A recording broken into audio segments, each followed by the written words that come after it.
Justice Secretary Menardo Guevara has had a very hectic work schedule this week. After 3 consecutive appearances at the Senate hearing on the GCTA mess, he had to face yet again a very inquisitive panel of lower house Solons to validate his $30.2 billion request to run his department next year and then field a ton of queries on the GCTA mess. PTV correspondent Meleles Moras fills us in with the rest.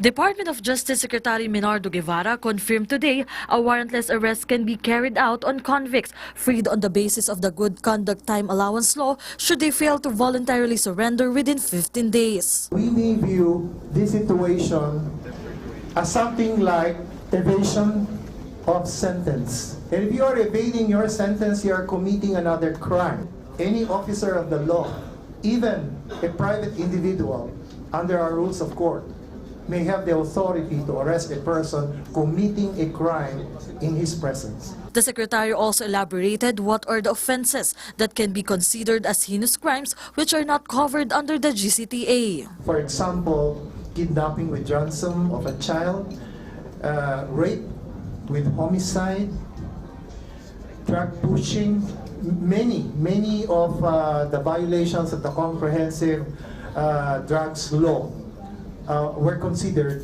in that death penalty law. Meanwhile, Guevara officially recommended to the House of Representatives to amend the controversial law. Cagayan de Oro Representative Rufus Rodriguez, who's the main author of the law, also shared his inputs. Will it include first the publication of applications so that the entire nation and the country and the communities will know, with the possible letters to victims of the families? Would you now place in the IRR that the final approval of the Secretary of Justice must be secured? Will be considered very seriously by the Joint Committee, which is now reviewing the existing IRR. Secretary Guevara stated all this information when he joined the House deliberations for his department's 2020 budget proposal. He was accompanied by other officials, not only from his department, but also from attached agencies like Solicitor General Jose Calida and Public Attorney's Office Chief Percy de Acosta. In total, the DOJ seeks a 21.7 billion pesos allocation for 2020 with a supplemental outlay of 8.5 billion pesos being sought for augmentation to further enhance services of the Justice Department. Meleles Moras for The Nation.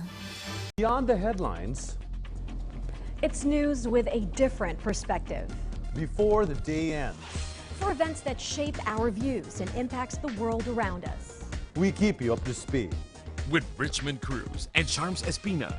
PTV News Headlines, your comprehensive nightly news source, only here.